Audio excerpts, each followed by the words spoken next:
semi-final. What do you think of it so far? Is it good? I still don't think you're being noisy enough, so we want a bit more cheering for this one. You can do a lot better than you're doing, and I think the players deserve it. So without further ado, let's get our second ladies semi-final on court. Our first player from Egypt, will you please welcome Habiba Mohamed.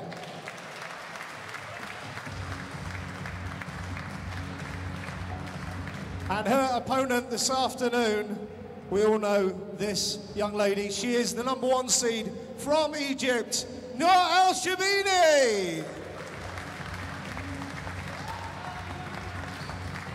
And ladies and gentlemen, your referees for this match, your left referee, Dean Clayton, your right referee, Ralph Harenberg, and your central referee, Srikant Shethandri.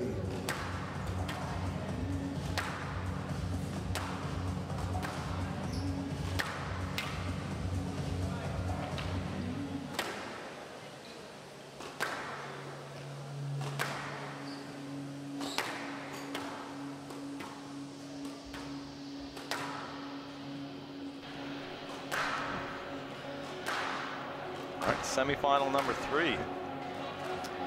Yeah, and I guess if there's any of these 3 semi-finals that you would think could have been a foregone conclusion, this would be the one. Got a player that's well established on the Pro Tour already. But I don't think it's fair to write off Habiba quite that easily. Oh, for sure. I mean, I don't know with Sherbini, just looking at her too, I mean, it seems like she's got her hamstrings or quads taped up, and I mean, I don't know whether she's carrying an injury or anything like that, but certainly there's been some upsets in years past, and you never know, but you gotta figure that Sherbini's gonna take this match, and maybe it's a question more of, is Habiba gonna get a game? I don't know. Well, one thing's for sure, it's going to be a win for Egypt in this one. I think so. I could put some money on that.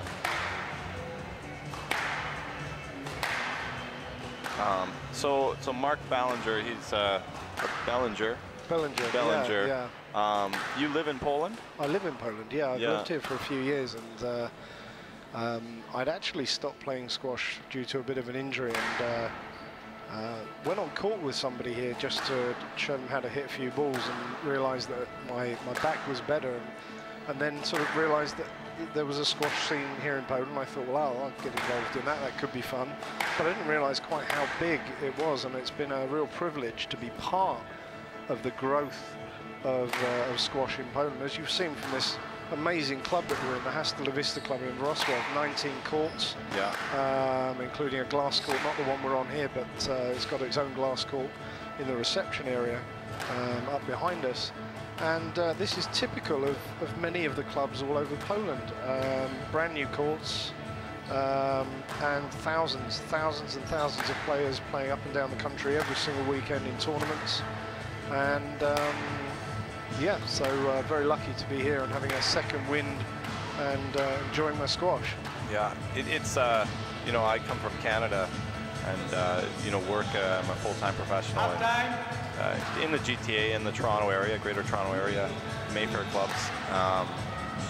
And it's interesting coming to Poland. I've never been here before, and you know, you really get a sense of the history, and you know, certainly it was a communist country, and you know, there's almost like a new life here in the sense of these things that are building, whether it's squash or just sport in general. I mean, some of the infrastructure, I guess, in your city here is, you know, new hospital and you know, new airports, things like that are, you know, it's really a fresh start in a sense, and it's great to see that squash is a sport.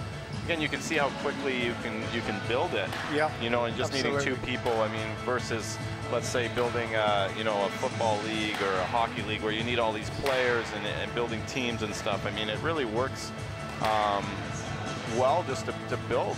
Yeah. I mean, and I've been noticing a lot of you know, just young couples, a lot of women actually, girls in playing, which is, you know, for my clubs, I mean, it's 70–80% men at my club for sure, and you know, I would almost say it's 50–50 here. it just seems people are out enjoying it and wanting to get out and play squash. Yeah, I mean, the national ranking list, and it's again something that's not prevalent in other countries, is that here they have an active national ranking list that is certainly with the men a good 2,000 or 3,000 strong, and with the women is probably upwards towards 1,000 on that, and that's basically players that play regularly in tournaments up and down the country. You know, that's a pretty strong situation to be in. But I think the social side of squash has always been very big in any country, and Polish people, believe me, they love the social. The after party of events is something that they excel at. So squash is a perfect fit for the Polish culture. No, and I mean the downtown square here in Wrocław is beautiful. I mean, you know, that's certainly been refurbished or refaced, all the buildings down there, and it's just a whole square of pubs and restaurants and just people out on the streets. You know, there's a real great atmosphere there, and if you wander a little bit off the square, you know, you find these other little pockets and other little squares where there's you know, more of the local community, you know, doing the same thing, just hanging out. And I mean, and it's not just the Thursday night or Friday night. I mean, people are out socially like every night of the week, it seems. Sure. Well, tell me, Richard, what time do the pubs or bars shut in Canada? How does that work in your country? Well, we our bars are certainly closed at 2 in the morning. They usually shut them down, so it's kind of cool here. You just see, you know, if there's people there, they just leave them open. Yeah, exactly. And they close when the last person leaves. Yeah. That's sort of how it works here. So you know, certainly more service or customer based. And again, I mean, you know, everybody's really chilled out here. It's you know, there's not a lot of tension, and people seem to be just enjoying themselves, and the people are super friendly. The food has been like, you know, even with my team, I've got 6 girls here. I haven't had a single complaint about a single meal in a week. I can you know, there's been no issues, and we've been going all over. You can see the size of me. That's the disadvantage with being here. The food is very, very good. Very reasonably priced. Yeah. Okay, so Nour Sherbini against Habiba Mohamed. Yeah, we'll see how what Mohamed's tactics are going to be today. I mean, it'll be interesting. You know, how would you approach coming out against the current World Open runner-up? You know. Yeah. Attack, I think, is the only. Yeah, you got nothing to lose. And there's a quick point. I wonder if Nour will be just out here all business and just let me see how quickly I can get out of here.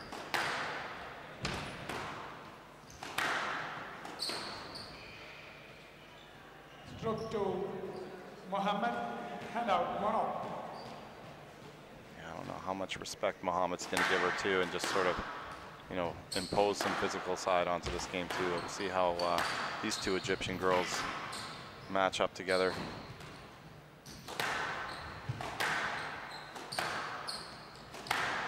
Nice kill there.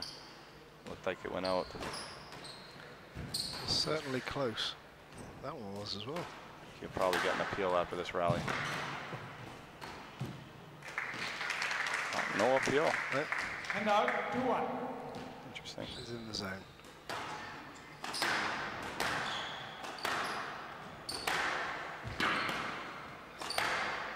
Yeah, I think the respect thing is an interesting one. I think if it's in an earlier round and you come up against the top seed, and that's one thing. But I think when you get to the semi-final of an event, I think the gloves are off really. There's a big prize up for grabs, a place in the world final.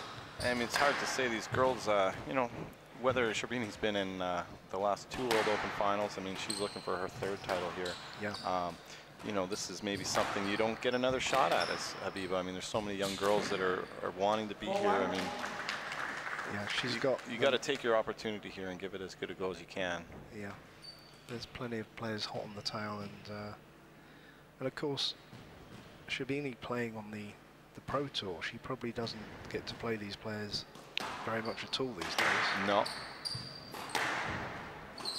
I mean, with a bit of the political unrest in Egypt, I mean, I think a lot of the Egyptian players are trying to base themselves outside of the country at the moment, just to have a little bit more relaxing environment to train and things like that. So yeah, I'm sure in her mind she's got to come in here and just impose. Forward. She didn't like that call.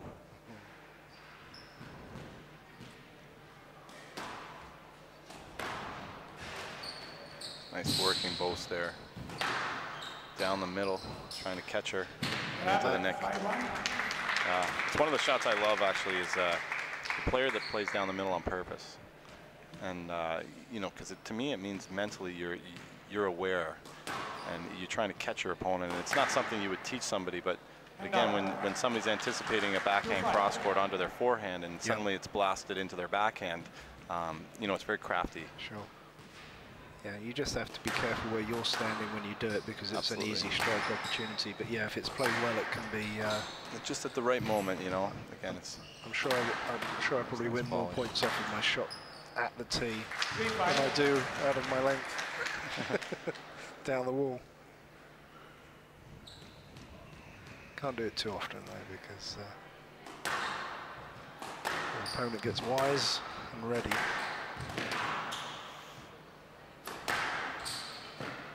It's a nice touch there from Habiba, putting the ball in. She's certainly not scared to attack, which is a good tactic, I think, for her today.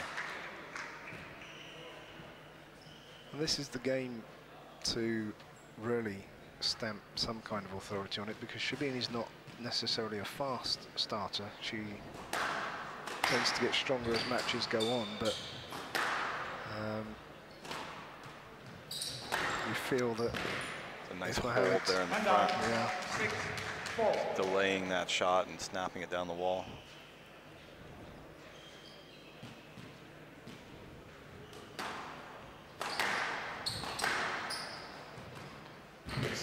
Attacking shot there, just a little trickle in the front. I don't know if she did that on purpose, but certainly making Sherbini bend down low to dig that ball out.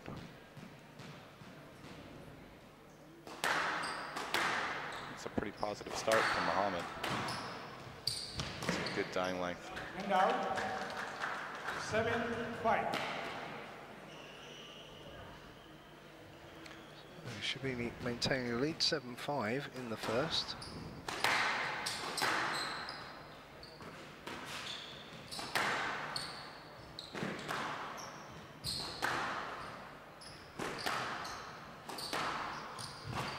Of course, a huge advantage. A little flick cross court there.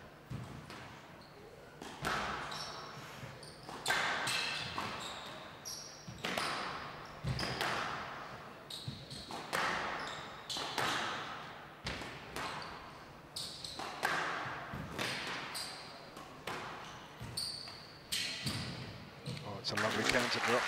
Not the referee's going to give her a decision here. No let. That's a good call. Good rally there from Habiba. Yeah. Hand out 6-7. It's an incredibly tough shot, that counter drop, when the previous drop is low and it gets lower and lower, and it's so easy just to catch the top of the tin. It's interesting too, her tactics. I mean, she's really playing a little bit, you know, pretty wide open with her. You know, a lot of boasts and just going for it, which isn't something you would necessarily, you know, go out with a player you think is much stronger. You know, so she's taking the game to her. It's good.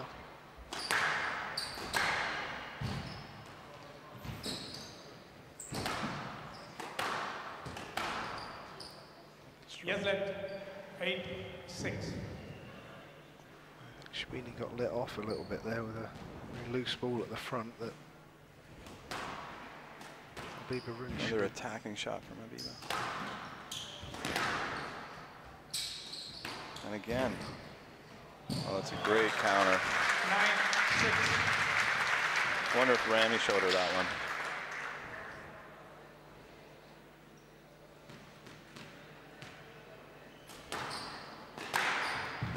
Again, just thundering it into the net.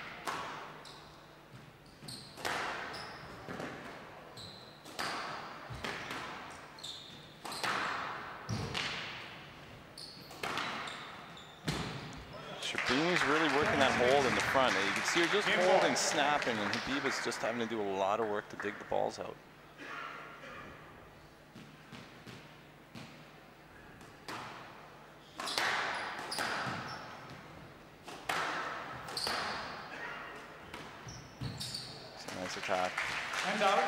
that, using the sidewall to protect the ball. Make it difficult for Sherbini to dig that out.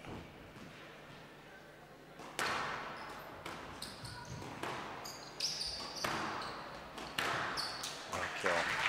Decision on the ball of Miss Mohamed. Decision, please. Decision on the ball of Mohamed on the front wall. Was good. I thought it was very good. Yeah. 8, 10, game ball.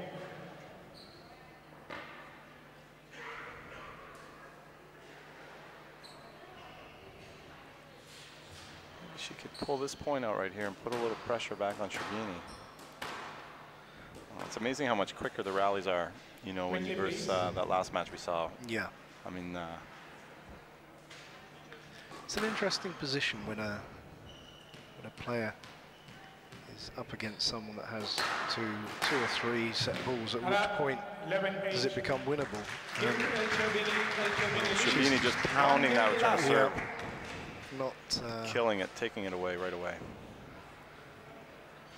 Yeah, it seems that you see often when somebody's got 10 that the urgency of the other player steps up because they now know it's, I have to win all of the points now. Yeah. And you just often wonder that their mental training should teach them not to up that pressure before the opponent gets to 10, because if you can play that type of squash when your opponent's on 8 or 9, then it's strange the dynamic in someone's head. When some players are just born with that sort of, you know, they have that innate thought processing in their head, and they're more aware of their surroundings, you know. And other people need to be told a little bit more, need to be coached a little bit more. But you know, the special players, I think, just have that sort of killer instinct within them, and their timing's good, things like that, and they just know when to. You know, if you're gambling, in a sense, you know when to put your bets in and when to maybe hold, and you know, there's so many facets to the game here.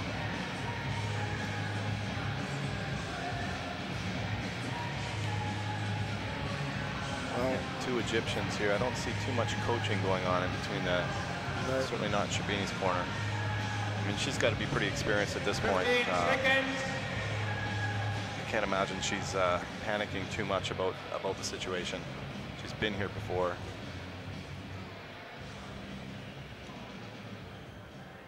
Time.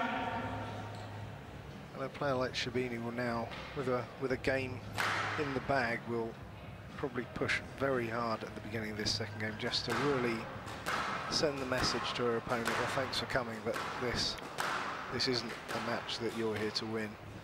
And Habiba's got to really be strong at the beginning of this second game, I feel, to really have any chance in the match. But she's certainly been doing a good job. I mean, you know, that was certainly a good first game in a sense. Yeah, and I mean, she went first shot. She wasn't, you know, she didn't make too many errors. And, you know, if she can keep to that game plan, perhaps Sherbini might give her a few unforced errors, and she might be able to sneak one. And then maybe you can start talking more about an upset. But well, it's always a bad idea to read the script, especially if you're the underdog, you know?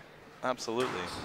I find with the younger juniors, I know in Canada, they tend to look at the seedings and, you know, decide ahead of time that they've already lost, you know, and they don't put that full effort into the matches. Sure. And, you know, I think at the professional level, the other end of it, the players tend to not even look at the draw or wonder who they're playing. They just go out and play their game. And out. 2-1. Yeah, the number next to somebody's name is only really relevant for making the draw. After that, that's right. It's largely irrelevant.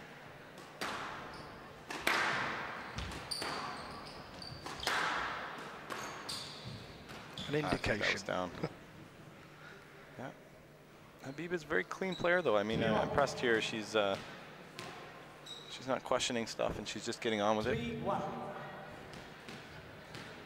Yeah, certainly a contrast to the first semi-final. Absolutely. It'd be interesting to see, you know, if Sherbini is to move through this, if Metwali is going to, you know, if that game's going to be the same sort of physical encounter as it was today. I mean, truly, even her match yesterday was somewhat like that as well, but it's certainly something to anticipate.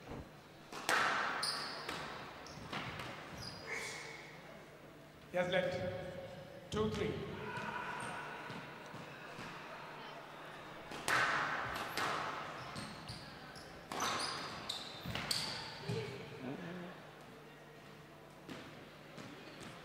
Yes, let. Sherbini there going to the service box. She just trickled a little boast around. It looked Habiba wasn't really reading that, so maybe a bit of an argument for Nour. Could have been a bit shorter. She again. Might have been unfortunate there. You see that with a lot of the top players here too, and you know, they're trying to influence the calls a bit by picking up the ball and moving to the service box. Yeah. You know, again, some of the less experienced girls, and I've got a couple on my team, and you know, they're just stand and wait, and I'm trying to, you know, you can try and influence the referee a little bit sometime, and yeah, it's a knowledge. Ball is too good. Hand out 3-4. Sherbini trying to explain to the ref some of the calls here this time.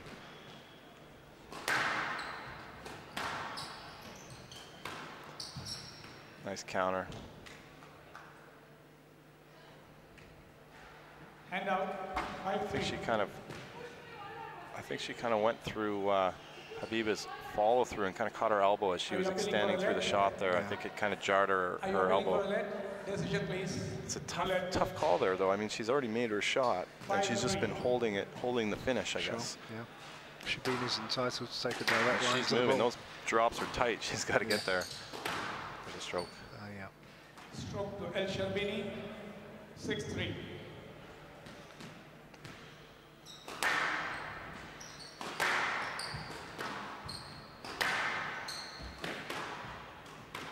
Nice attack again. Yes, left. 6-3. I think there Sherbini was waiting. She wasn't sure about that one. They gave it to her.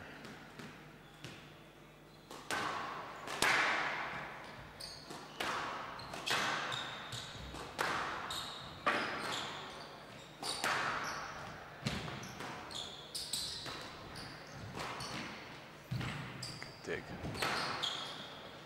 I don't think Sherbini didn't really recover from that attack, that little boast that Mohamed played in. And now 7-4.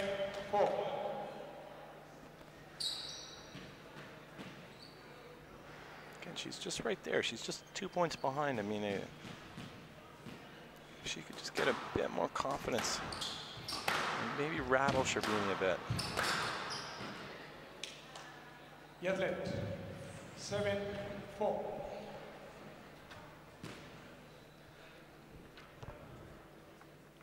Habiba looks like she's blowing quite hard.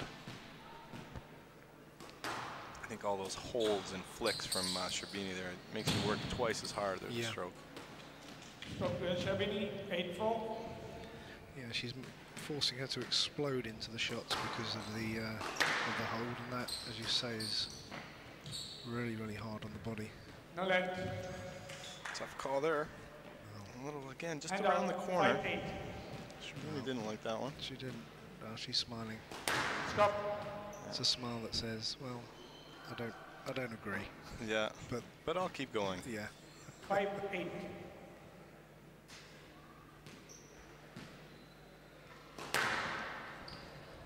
I think the referees have probably taken enough of a pounding for one afternoon from the other two Egyptian girls. They keep cycling them around. They bring in a fresh guy. Maybe they might be able to get 2 games out of this ref. 6-9.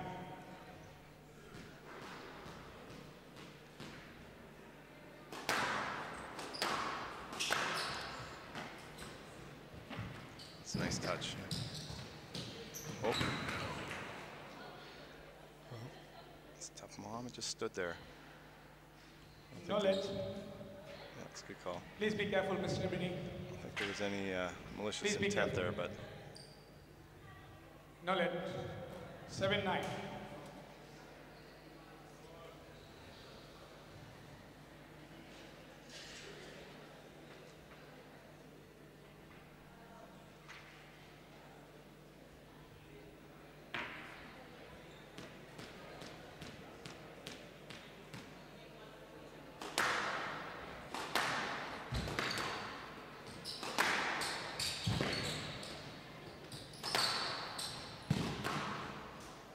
Just clip the 10. Well, 8-9. just wonder, you can watch Habiba once she hits her shots. She's really hustling quickly to recover, and I'm just wondering if she could relax a little bit more after the shot. Yeah. And, you know, again, it's sort of try to circumvent some of the holds and the amount of energy she needs to stop and go. Yeah, it does sort of bring her someone in their first semi-final. The nerves, For sure. You know, there's sometimes trying too hard. Well, you don't want to come off court after a semi-final feeling you haven't really given everything. And that's, but again, we've seen it 11-8, 11-8, and it's the same situation again. Sherbini's just stayed ahead, just stayed ahead, just stayed ahead, never by much, and it's enough. She certainly hasn't, you know, just rolled out some points and dominated for any period of time. I don't think. You know, it's been a competitive match.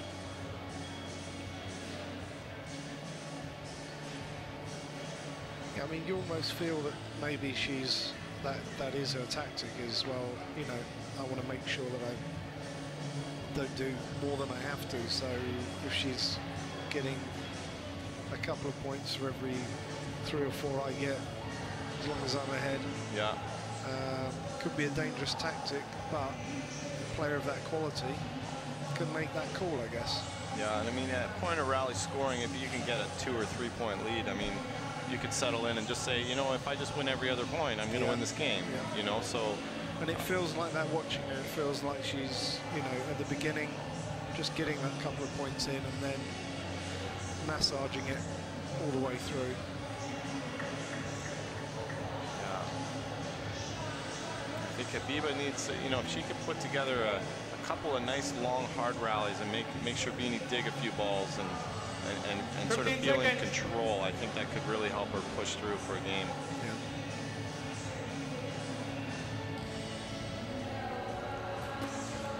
The only problem for Habiba now is that when you're playing a player of this caliber, they see the finish line, they smell the blood, and yeah, 2 love down, World Junior semi-final to the 2-time defending champion. I think the odds just went up for an odd upset. I'll throw $10 down and maybe make 10,000. I don't know.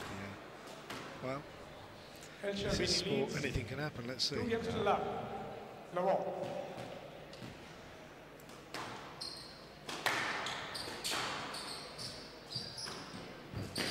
Tag. Now let hand out. 1 love.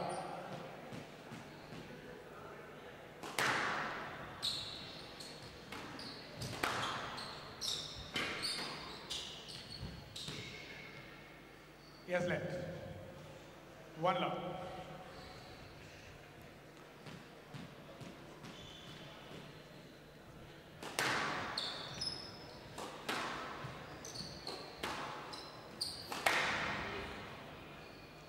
Stroke to Mohamed. 2. 2 halves make a love. hole there.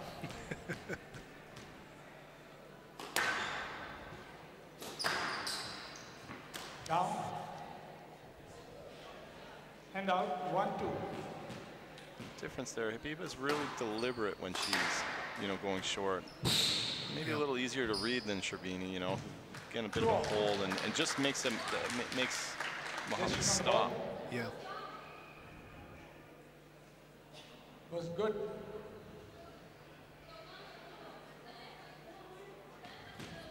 I think Habiba maybe knows something that other people don't there. Yeah.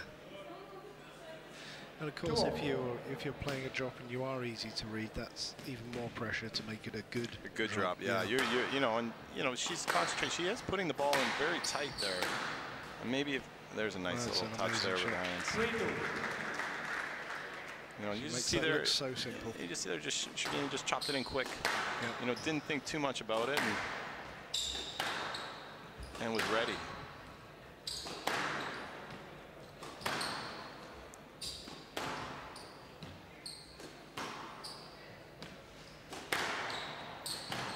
Just a little hold and a push down the wall. No left. Bit unlucky there. It wasn't the best length. 2.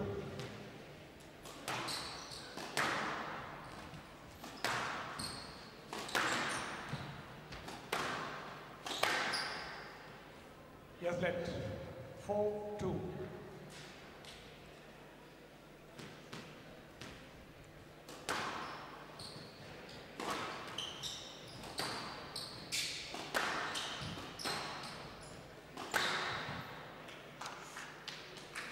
No let. I was going to say that might be some minimal contact on that one. Yeah. Hand out 3-4. Not a lot of effort there in the body language.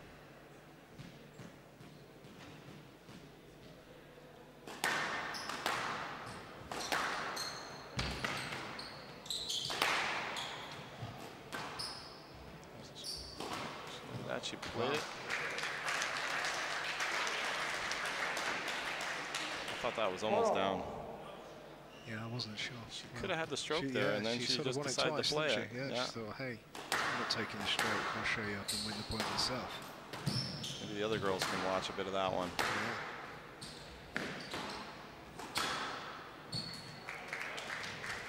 Yeah. Hand out 5-4. I'm impressed, Mohamed. She's got some class. She's just playing the game. Yeah. Like all these Egyptian players, you want to keep it right away from the volley in the front because there it is again. Nice such good hands. First down. Is he calling that down? The ball down. Hand out 5-0. Decision on the ball. We saw the ball down. All three saw it down. Just click the board. All three saw it down. Certainly close. Carry on, please. Look good from where we were sitting, but on the basis we haven't got a direct line to them, we're watching on a monitor. I'll stand corrected. But again, you look at the score. It's not like Sherbini's. You know, it's still close. Yeah. It's like we were saying about belief. You know, that's all it's really down to is that if Habiba thinks she can win it, certainly her ability shows that she can. The scoreline shows that she's taking it in and attacking here. That's unlucky there. She'd like that one back. 6-5. So this is where the top players step up a gear and really screw the nail. Yes, let 6-5.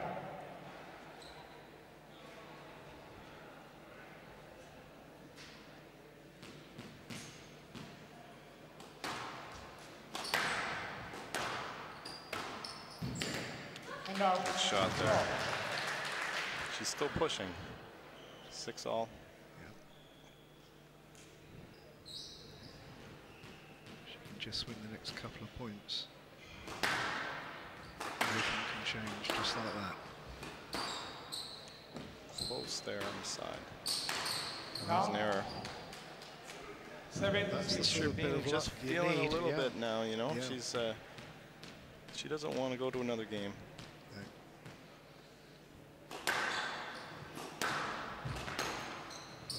Mohamed's not going to get many of those freebies, but she'll certainly take that one. I think that's a harsh call there. 7-0. She got a racket on that ball, and and certainly there was some interference.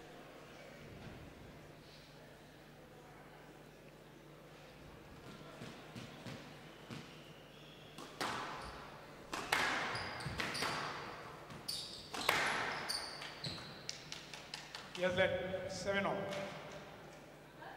7-0 from the right.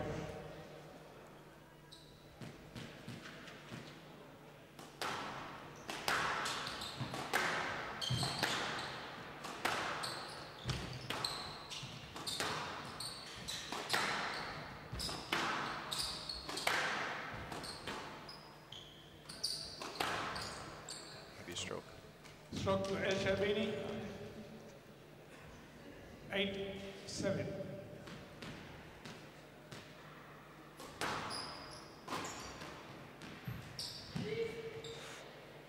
Yes, let 8. Again, it just kind of trickled around the corner. Yeah. You can't help feeling if she was in there a little bit more, it could even have been a stroke because I'm not sure that Sherbini was playing the triple dose. I think it just caught the sidewalk. Good shot there. Doesn't overhit the bolts. That's down. So. And out, 8-all. Mohamed again, just hanging tough. Well, the last 2 games, exactly the same situation. I'd just like to see her pull one out here. That's out court. Unfortunate, she maybe is just a little bit excited there.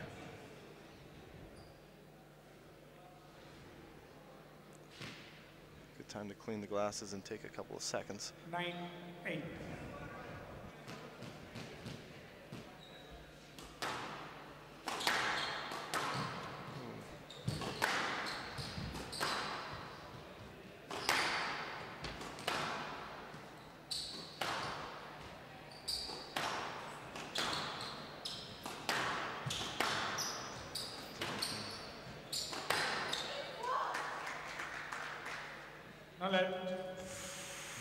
Harsh decision there. Do you think the, I mean, overall so far with the referees, well, I think they've been pretty solid. I mean, that one I can see that, you know, Sherbini was crowding Mohamed as she was trying to play the shots, and the punishment for it was that she's looking for an instant let, but she was crowding her on her shot. So I think the referees have been very, very solid today.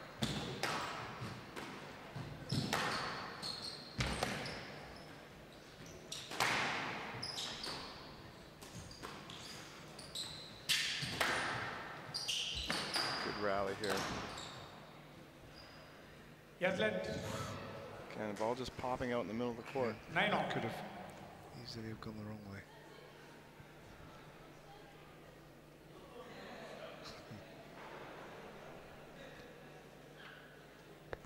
So, 9-all, third game. Quickly, please. 9-all from the right.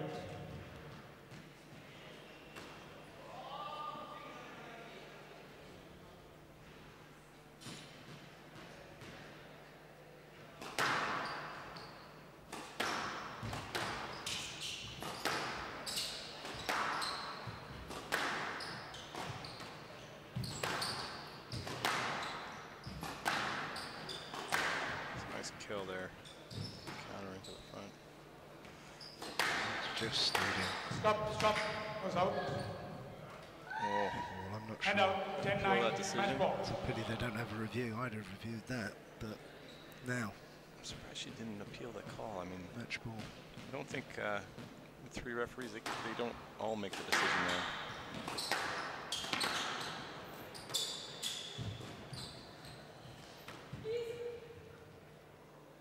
No let, 11-9, match. A couple of harsh decisions there right at the end. I mean, I feel unfortunate for Habiba Mohamed there. She really played well today. She really put her heart into it. Ladies and gentlemen, your appreciation, please, for Habiba Mohamed and your winner, Nour Sherbini. No, congratulations. Your 3rd final, I believe. Shouldn't make it easy for you, though. Of course, nothing is easy. Every match is getting harder than before, and now I'm in the final, so it's getting more harder. And I'm playing one of my Egyptian team, so it's really hard. And hopefully it's gonna be a good match. So you're playing Mariam in the final, and you saw it was quite a physical battle between those two. Are you expecting more of the same when you play? I don't know. I hope not, of course. But I wish her good luck, and for me, of course, also. And I hope it's not going to be like today's her match, and hopefully it's going to be better than this one. So, do you feel a little extra pressure because you're going for a 3rd world title? Now you're making me feel more pressure. Before I didn't feel any pressure. I was playing, and of course I have a bit of pressure, but not that more than 50%. So I hope it completes like this until tomorrow, and no pressure. I hope so. Okay, well done. Good luck in the final, ladies and gentlemen. Nour Sherbini. Okay, ladies and gentlemen, we're going to take a short 5-minute break, comfort break, and then we'll move straight on with our next match. Thank you.